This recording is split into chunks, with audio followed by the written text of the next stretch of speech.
here. So the Dark Knight feeling, y'all know Jay-Z said it in his song, not in his song, in Kanye's song, So Appalled. Jay-Z's verse was Dark Knight feeling, die or be a hero, live long enough to see yourself become a villain. He said the Dark Knight feeling, die or become a hero, or live long enough to see yourself become a villain. So you're like, what that verse got to do with anything?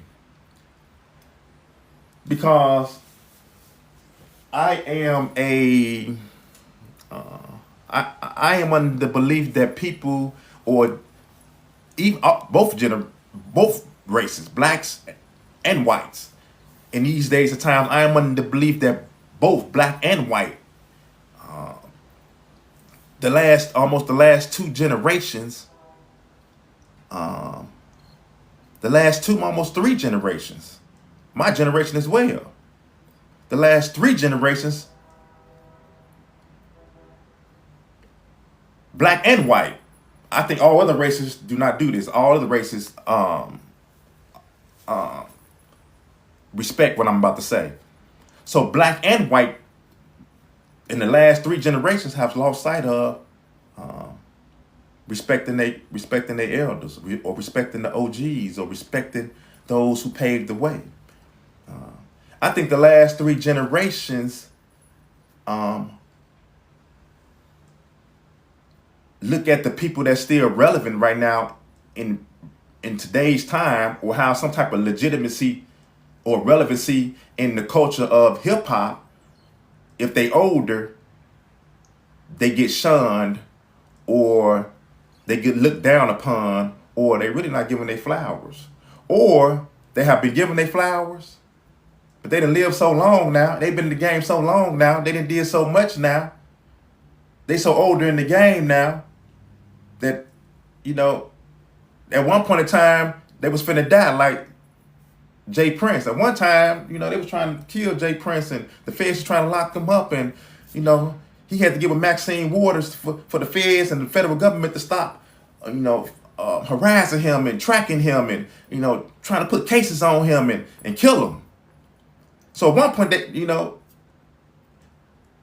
J.Prince was about to die, But then at another point, as he continues to try and move forward in the game, in the rap game, as Rap-A-Lot became to evolve in the rap game, and great hip-hop artists emerged from Rap-A-Lot, and J.Prince had became one who had propped the South up to have one of those, to have a foundation in hip-hop.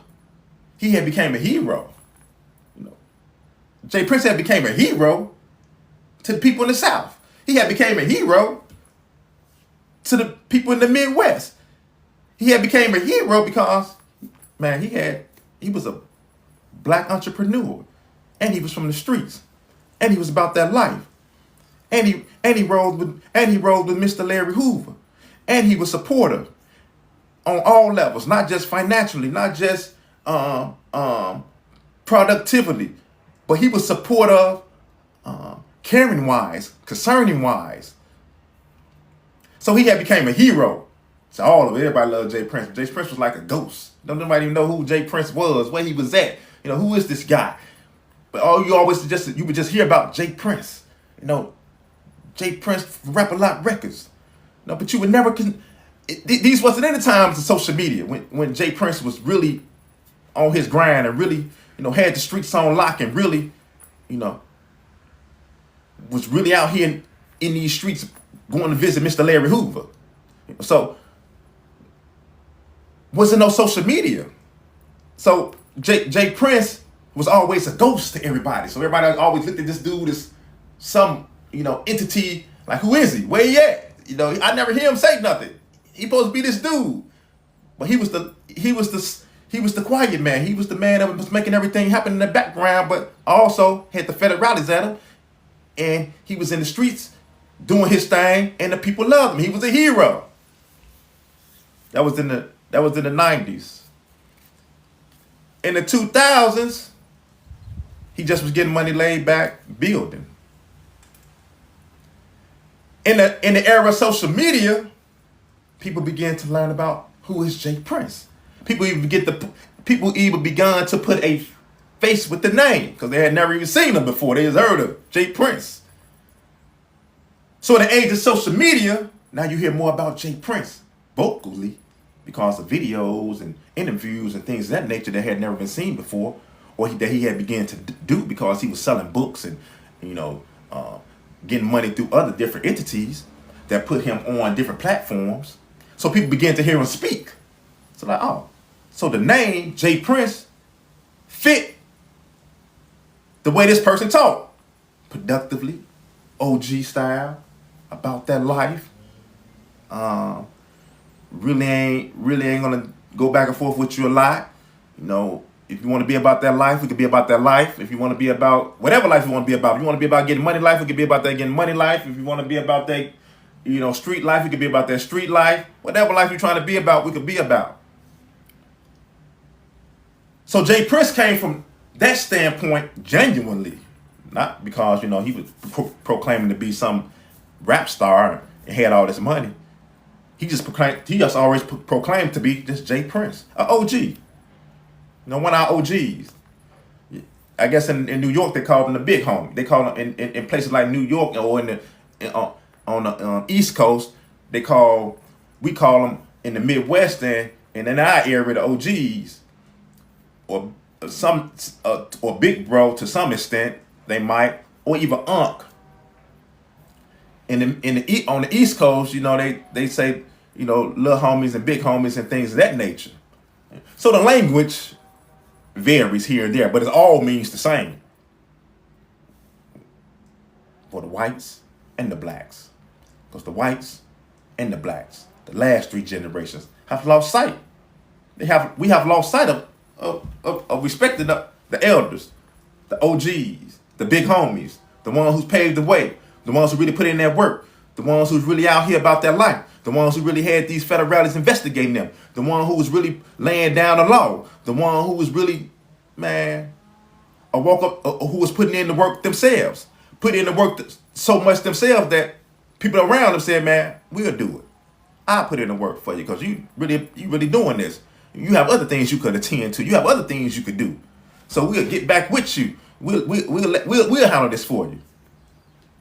So in the age of social media, people began to familiarize themselves with J.Prince, an OG, a one who paved the way, a one who really had the federal government on him, one who really talked to Maxine Waters and told Maxine Waters, listen, they trying to take me down, they trying to kill me, they trying to put kilos on me, they trying to take out my family, call the federal government off me. That's a fact. Research it. But we done lost sight of our OGs. We don't care about the OGs. Fuck them. I'm talking about just recent people that have paved the way. Recent people, not just Mr. J.Prince. So yeah, people from different states and coasts and things of that nature talk differently. So people take offense differently. So, for instance, in Chicago here, they would say, I don't like that Vic, or you a Vic. You a Vic. So when you hear that in Chicago, if somebody say, oh, you a Vic, they're pretty much calling you a bitch, a B-I-T-C-H. They're pretty much degrading you almost to the lowest they degrade you. At one point in time when they called you a Vic, I don't know right now at this moment in time in history if they called you a Vic, how it's taken with this generation. So in the feds, when they call you a Vic, because now it's widely accepted like crip dancing. When they call you a Vic in the feds, it's not that they're calling you a bitch. They just calling you a Vic, saying, man, you ain't on nothing. You a Vic. You sweet. You easy. I can take you on this basketball court and do it. You a Vic. Basically a victim.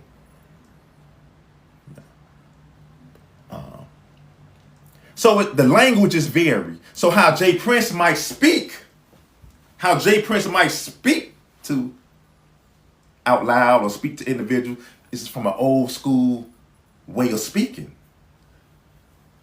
Really not meaning offense. Really not meaning an offense to you. But you are the little homies when you talking to me, J.Prince. You are the little homies. You're not the big homies. You're not the middle homies. You either a big homie or a little homie. So some people saying they, well, we not little homies. So if you're not little homies to J.Prince, then you saying you're a big homie to J.Prince. Because it's only two type of homies here. You can't be big homie to J.Prince because J.Prince is, as we say, is 60 years old to some extent. You can't be big homie to him. You can't be big homie to J.Prince. You can't even be next to J.Prince because you're still not in the age bracket of him. Not age-wise, meaning number-wise, mentally wise, spiritually wise, entrepreneur-wise, definitely not financially wise. So you're not in none of these categories with him. I just named 5 categories that Mr. J.Prince is in that I know podcaster men are not in. Period. So if you're not even on the same level of as Mr. J.Prince, where you can say I'm the big homie with you and I'm the big homie and you the big homie, then you have to be the little homie. Correct? So Mr. J.Prince just called Cameron and Mase to some extent the little homies. They are the little homies. They are not the big homies. They haven't paved the way. They're not the forerunners in nothing. They're the forerunners in their labels and things of that nature that they have opened up. They're the forerunners in things of that nature. They're not the forerunners in even the podcasting. They're not the forerunners in that because it is what it is, and it is what it is. They use their influence. They use their history. They use the money that they was able to put together to establish the podcast. They used all of that. They didn't come from the mud up from the streets like a lot of these podcasters is coming up. They jumped the gun. They jumped ahead of people.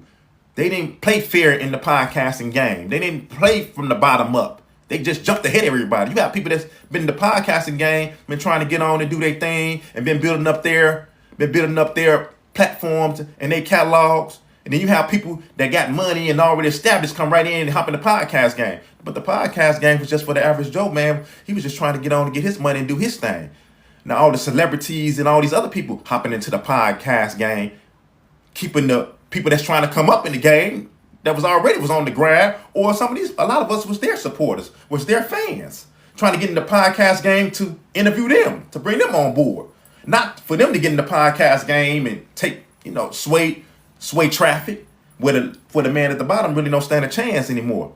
Because now you got all these entertainers and all these people that's been getting money in the game, that's been getting money through every entity, hopping in the podcast game, making it all about an entertainment game. But you have men at the bottom grinding, trying to get this thing and do this thing legitimately and get the people's ear and get on point. But so my thing is this. Mr. J.Prince is not into no podcasting. Mr. J.Prince do not make his money through no podcasting platforms and things of that nature. Mr. J.Prince is not on no Wendy Williams type time. Mr. J.Prince is not a Wendy Williams type person. Mr. J.Prince has always been about it is what it is. That's what y'all need to understand.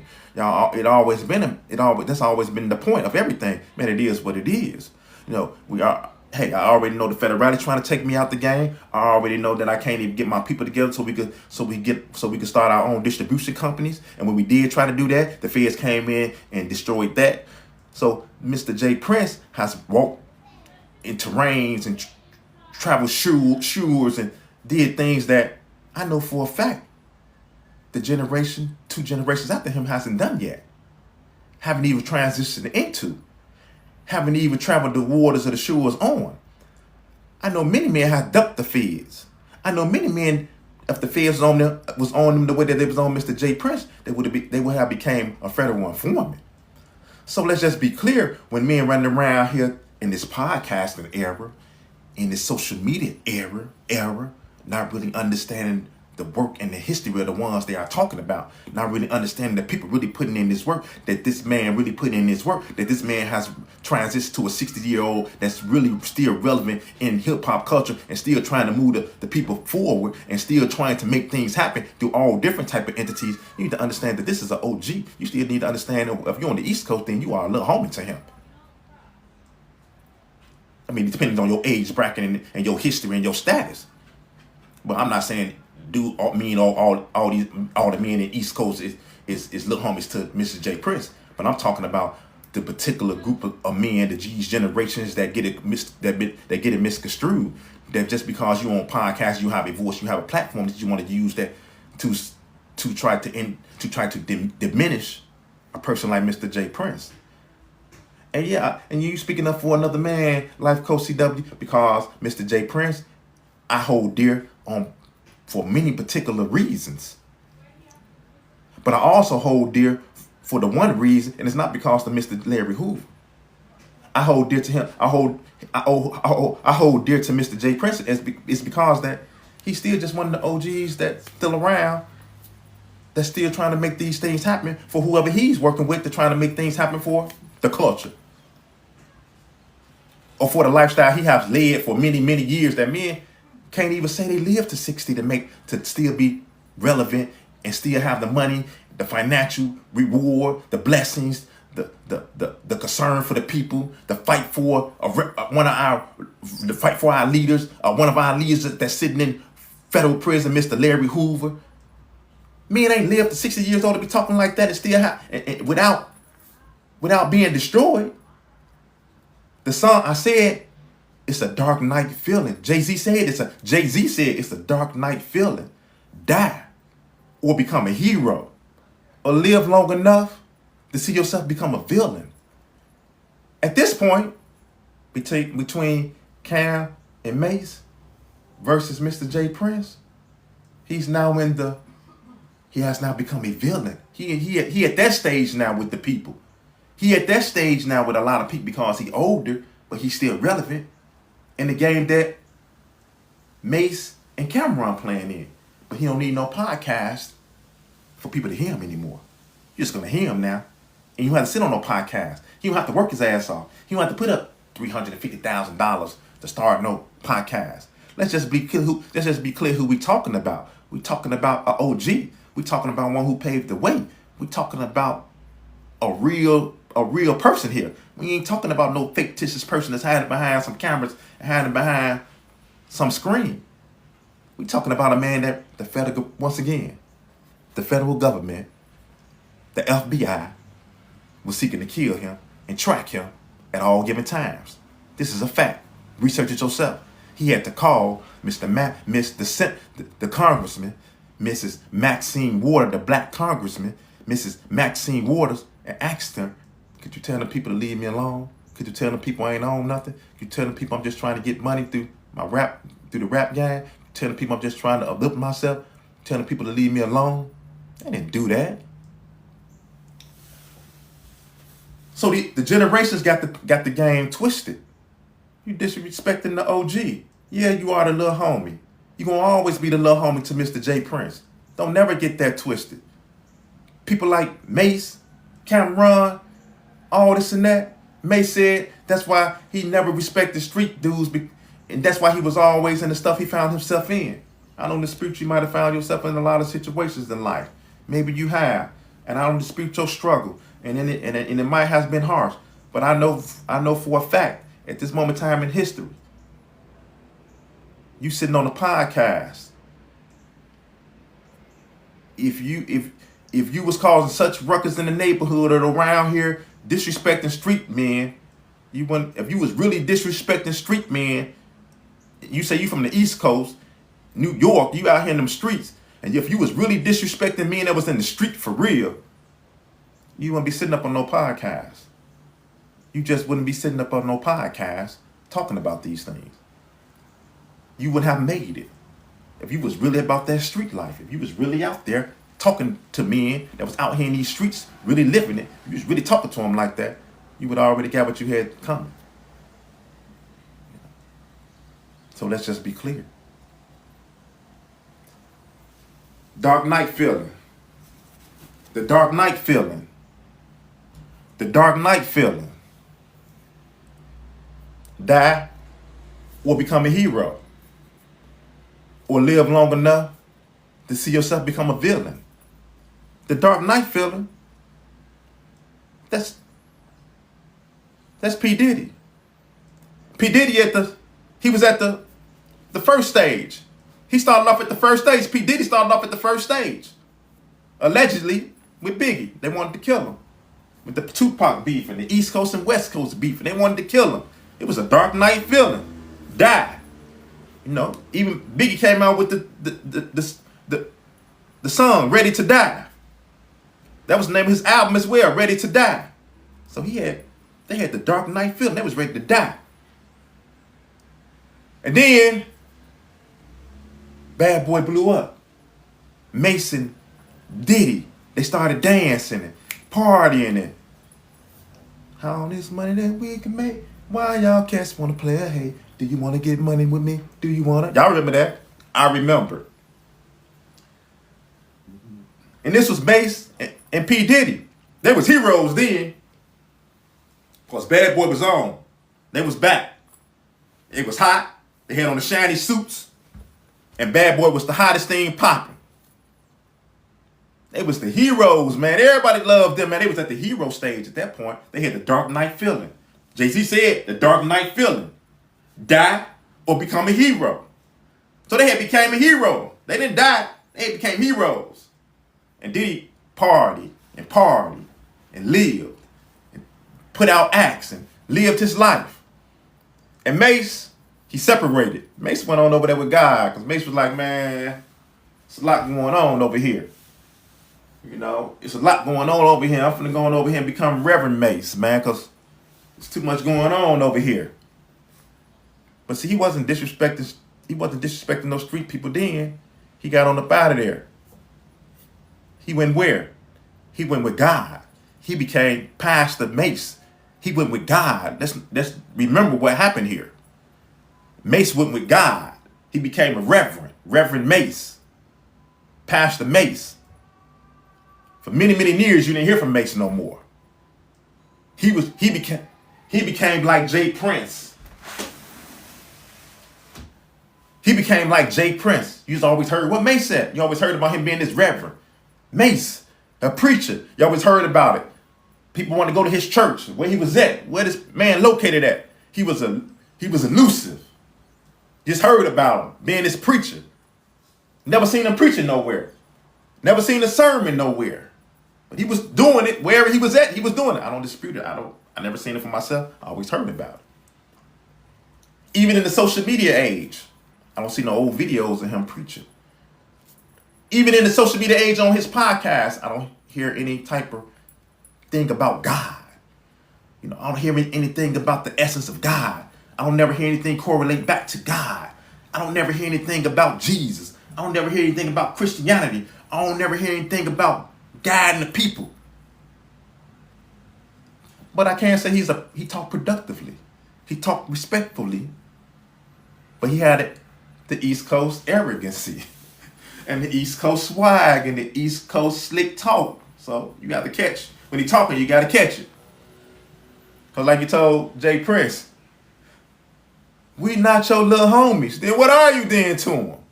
You not equal to him. You not older than him. You ain't laid down none of the tracks he laid down. You ain't walked his path. You ain't broke no G codes. You ain't made nothing happen to such an extent of the path that Mr. J.Prince, that we all know, that he personally has traveled. Let's just be clear with this. So I'm not disputing what a person go through struggle wise in their streets, in their city, in their states. But what I'm saying is that when we come talking about the big homies and the little homies and, oh, J.Prince, we ain't your little homies. What you are his little homie. You ain't his big homie. You ain't on his equal, period. So if you are the little homie, say, man, I am the little homie or the little bro or whatever. I am that. But the same token, big OG or big homie, you know, you still got to understand even the little homies is due respect, especially when they gave all the respect to the big homies. Let's just be clear on this. So Puffy and Mase they divided. Puffy had became a hero.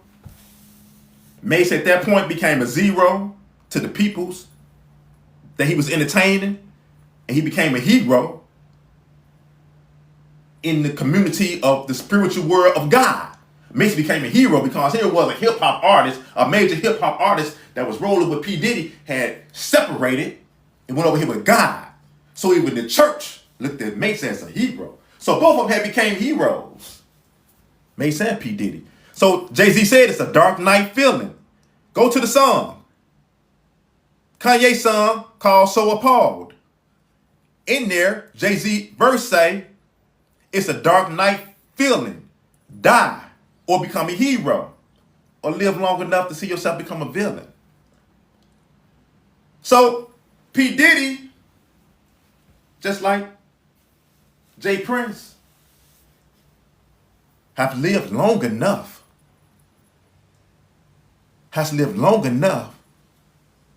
to become a villain. Because now we're in the generations of people going to challenge you. People going to challenge what you laid down. People going to challenge your G. People going to challenge people like Mr. J.Prince because he's a challenge. Because you running around here talking about you wrote Mr. Larry Hoover. You running around here talking about you put in all this work. You running around here. He's not even running around here doing these things, but it's said and his actions show that he's about that life.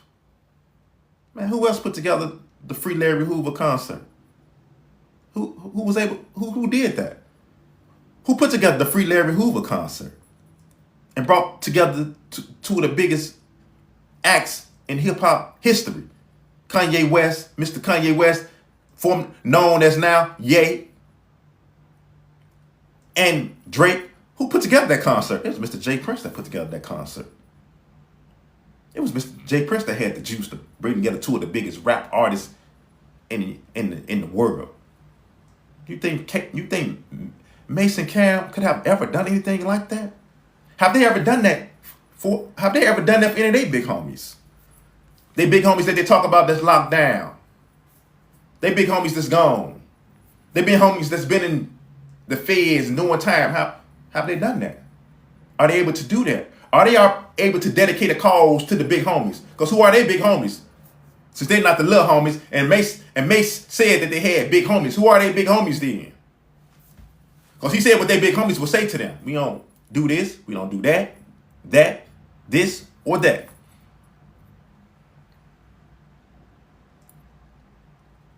Well, it's clear that we understand that Mase didn't put in no work.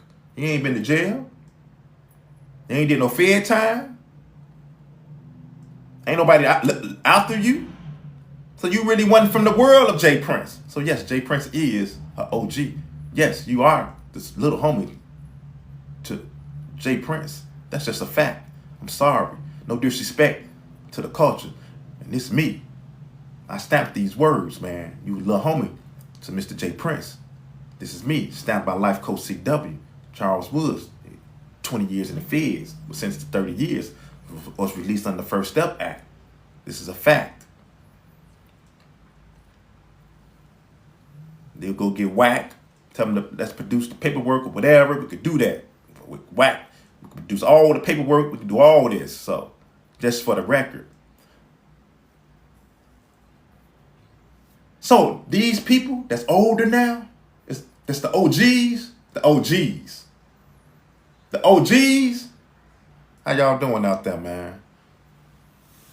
So when you become an OG, when you live long enough to become an OG, a double OG or a triple OG, like an OG, like you really lived this life, you one of the real OGs that really did it, you an OG for real. Not no fake OG. I'm talking like an OG, like I put in that work for real. I can't even speak on this stuff no more. I can't talk about this stuff. OG, that's the type of OG I'm talking about. When you start speaking like that, you have to watch how you speaking. And sometimes you just got to give an OG a pass. Sometimes you got to get an OG a pass. Tell the OG, man, OG, I would go hard on you, but I'm going to give you a pass because of your history and the things you have laid down for the peoples. I'm going to give you a pass, OG. I'm not going to speak on that. But when you start talking like you start barking up a different tree. Then your podcast become history. Then people forget about you because you were speaking ignorantly out your mouth. OG always deserve a pass. The OG always deserves a pass. All the OGs. Mr. Larry Hoover, Mr. Jeff Ford, Supreme Team. All the ones I can name off the top of my head. They all deserve a pass to some extent. You know, well, I'm talking about even God rest his dead, Gotti, everybody. All of them deserve a pass deserve passes to a certain extent. Who are we to condemn man? Who are we to not give man his roses when he have laid down the path through the permission and will of the Most High, through the permission and will of God? You should know that, Mase. But we condemn our OGs.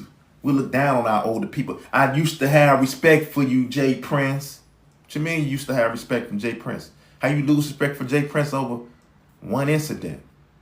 How you lose utter respect for Mr. J.Prince over one incident?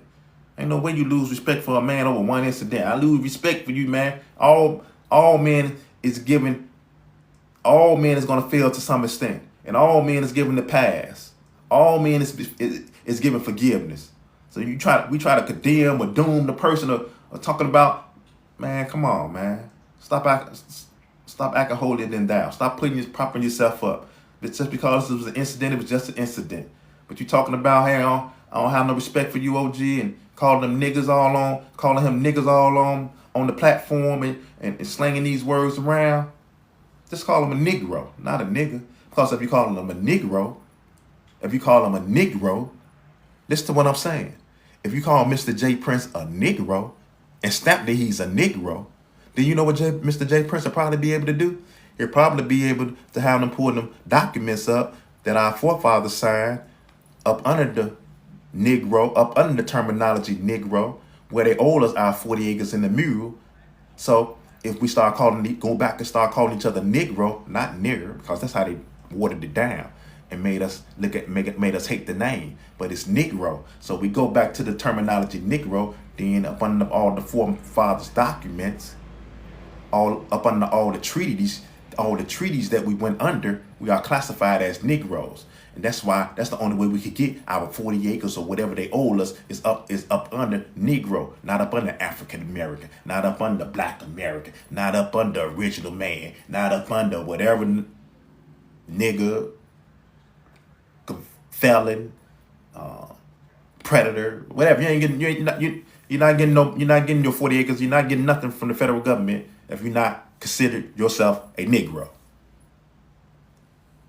And that's why they don't want us to call ourselves a Negro. That's why they start calling us nigger. Now it's not popular to call yourself a nigger, but it's popular to call yourself a Negro because up under all United States treaties that they went into with the Negroes, with the forefathers, that was considered Negro up under the Negro tribe. That's where you get your money from. That's how you get your reparations. They can't give African American reparations because there's no documentation with African American on it. But anyway, so as I was telling y'all, it's July 17th. It's July 17th, and what happened on July 17th? I told y'all what happened on July 17th. July 17th of 2019, I was released by Mr. Donald Trump. I was released from federal prison, immediate release from federal prison, July 17th of 2019. Why you was released from federal prison on July 17th of 2019 after doing 20 years in federal prison, Charles? Because Trump enacted and passed through the First Step Act, which allowed all the men that were sitting in federal prison up under the war on drugs during the 90s and the 2000s to be released. Yet, many men still sit in federal prison even though the First Step Act has been passed. Many men like Mr. Larry Hoover is still sitting in federal prison up under the First Step, even though the First Step Act has been passed and he should be rightfully released. They still keeping him in federal prison. So, this is July 17th, 5 years I've been home. I think y'all can see back there in the back right there. If y'all can see that right there back there, y'all see that sign right there? Y'all see what that sign say right there? Y'all see that street sign? This is the real street sign. Y'all see I'm gonna open the window. Do y'all see the street sign right there? Y'all see it right there? It say Charles. Did y'all see my name at the top? What does that say? Charles. I keep telling you, I was telling y'all that I was blessed when I came home from federal prison from doing the 20 years. I told y'all I came home, with my foundation of God, my spirituality force awakened. I bought a house on the street called Charles. When I moved into the house, I didn't even know that the street was called Charles. I didn't even know that. I just seen the house, liked it, say, hey, this is the house I like. Can I look at this house? Can we look at this house? We didn't even know it's Charles Street. True story. My auntie, she's God rest her dead. She came down here to visit me. She was sitting right here where I'm sitting at. She was smoking her cigarettes, blowing it out the window. I came out on the porch early that morning with her, was talking to her, sitting right across from her, and she said, ain't that something? You found out how you gonna buy a house on the street that's named after you? Ain't you smart? I looked at the street sign. I was shocked. It's a true story. Came home federal prison and bought a house, and God gave me a house on the street named after me. True story. I can't make this type of stuff up. This is real talk. I came home federal prison after doing 20 years. I'm telling you the truth. But the thing I want to speak about federal prison is that a lot in federal prison, people talk that talk, but a lot of men live good in federal prison. The older generation, the big homies that was in federal prison in the 90s, the late 90s and early 2000s, they lived good in federal prison. Don't get it misconstrued that men is sitting there hurting and they ain't own nothing, they ain't got nothing going on. It's men in there running corporations from federal prison, man.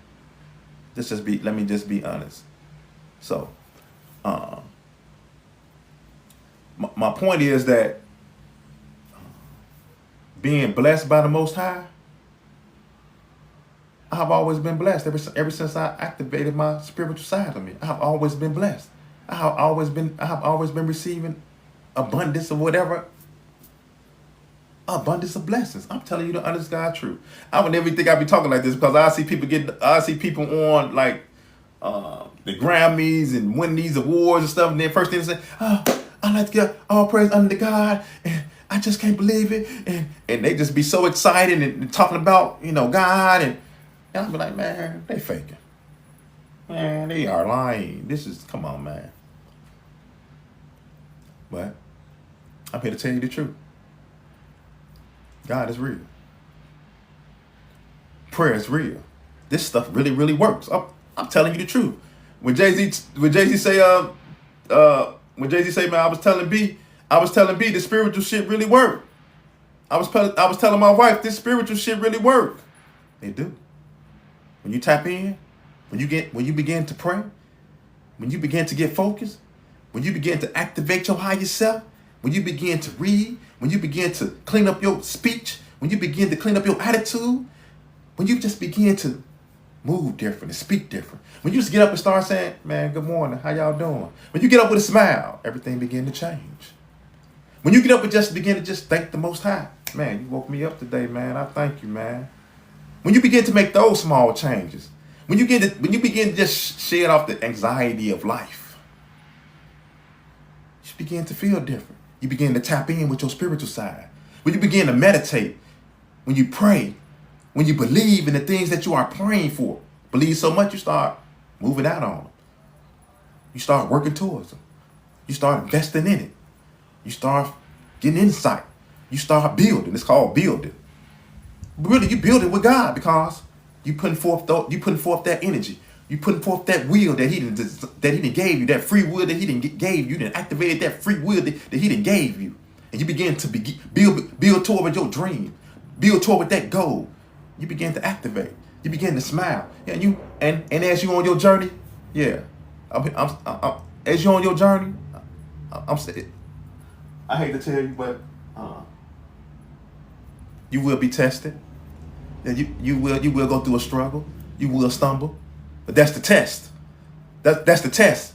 Whenever God grant you your blessings and whenever He there for you, and whenever things is going good for you, and you can't be stopped, yeah, you will stumble, you will trip, you will get pushed. But that's the test. Do you really want it? Do you really want that goal, whatever it is? Do you really want that business? Do you really want that loan? Do you really want that house? Do you really want to get that new apartment? Do you really want that? Do you really want that? Do you really want to love more? Do you really want to be a little bit more giving? Do you want to have a little extra to give to the poor? Do you really want to plan decent events? Do you really want these things? What do you want? Do you really want to give more in church? Do you really want to be a more successful person? What do you want? And you begin to put forth that entity. You begin to activate. You begin to rely more on God. You begin to move forward. You begin to put your faith in the things you are doing, and the moves you are making. You believe in more in God. You believe in more in God. You believe in more in yourself. That's when self-motivation kick in. That's when self-confidence kick in. That's when that faith is at its highest. When you move with God, you just continuously move with God. And you see, when that one door open up, it's just like it's just like hitting the lottery. You hit the lottery one time and you begin chasing. But with God, when you hit the lottery, when that door open up, you walk through it and you keep moving it. You go to that next door and man, God, I'm finna go ahead and do it. I'm finna step out on faith. And you open that door up and you go on through it. Hey, it's rough at the beginning. It get hard at the beginning. It's hard at the beginning. You invest your little money trying to get your business off the ground. It's hard at the beginning, but you keep on moving. You keep on going. You keep on relying. I'm in the red, baby. I can't get out of debt. You keep on moving. You keep on going. Somehow you're paying your bills. Somehow things are you still making it. You still believing in yourself. That's God. That's God. That's God. Oh, who was that? Stallion Mustang. Hell yeah, I had to go to prison to realize that. I'm being honest. I'm not gonna lie to you. I was in the streets. I was a gang member. At one point in time, I was a serious gang member, and then I transitioned from gang member to, learning a little better and growing a little better. But heck yeah, I was in the streets. I was hanging out. I was drinking and drugging. I was partying bullshit. I was fast cars, fast women. I was with Satan. I was over on the other side of the fence. I went on your side of the fence. Maybe you didn't have to go through there to figure that out, but I was on the other side of the fence hanging out. When I looked over at you, Stallion Mustang, saying how you was living your life peacefully, enjoying your life, doing your thing. Hey, staying out the way, minding your business. Hey, didn't want too much trouble. Hey, I'll fight for a cause, get out there in that water, but the cause got to be for the greater good of the people and for, and for God and things of that nature. When I see how people like you was living your life, man, I want to get on that side of the fence. Yeah, so I had to go to prison to figure that out. Yeah, no, I ain't go to prison because I had to figure out, nothing about God. The white man said that I was selling crack. I was selling crack in the ghettos of America, and then when they sent me to prison, told me to figure it out. I ain't figured out. I ain't had to go to prison to figure that out. I went to prison because I was out here selling, getting money fast instead of slow. I was on my BMF time, so that's all that amounts to. Man. But yeah, I did have to go to prison though to get in tune with God. I did have to go to prison the detox. I did have to go to prison too. I did. That's just narrative of my life, of my story. I can't change that, and I ain't gonna lie to you. No, I didn't have to go to prison. I was out here on bull crap. Not bull crap to the extent of robbing and stealing. I was out here on bull crap as far as I was selling drugs. I was getting money. That's what I was into. I was a drug dealer. That's not a good thing to say. I was selling drugs to my own people, and that's not a good thing to say. That is a terrible thing to be even saying out my mouth. But I can't duck that. I can't hide from that. I can't shun that. That's just the facts of the matter. I am who I am, and when I'm not, I will never be. All right, Stallion Mustang, I appreciate you, man. But hey, I'll be honest with you. A lot of people that's in prison, a lot of people say, "Oh, he in prison. That's the bad thing for him." But for real, a lot of people in prison, that's a good thing for them. You know, because sometimes a lot of us got to. Hey, you ain't finna learn out here. You gonna be out here doing what you do until you die, or do something stupid and go to jail.